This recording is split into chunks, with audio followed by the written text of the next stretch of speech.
Romains 8, 20, 22 nous dit en effet la création a été soumise à l'inconsistance, non de son propre gré, mais à cause de celui qui l'y a soumise.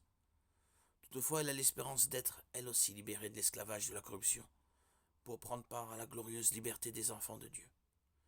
Or, nous savons que jusqu'à maintenant, la création tout entière soupire et souffre les douleurs de l'accouchement.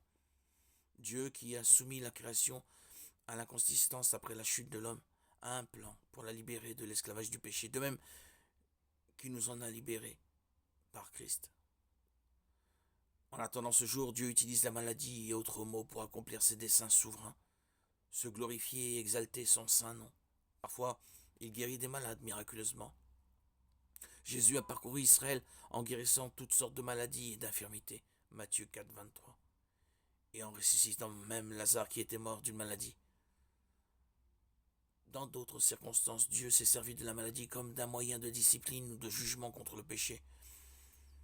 Dans l'Ancien Testament, le roi Osias fut frappé de lèpre, 2 Chroniques 26, 19, 20. Dieu a rendu Nabucodonosor fou jusqu'à ce qu'il comprenne que le Très-Haut domine sur toute royauté humaine. Daniel 4, Hérode fut frappé et mourut, mangé par les vers, parce qu'il s'est attribué à la gloire de Dieu. Acte 12, 21, 23. Il y a au moins un cas dans lequel Dieu a permis l'infirmité d'un aveugle, non comme un châtiment du péché, mais afin de se révéler et de manifester sa puissance. Jean 9, 1, 3.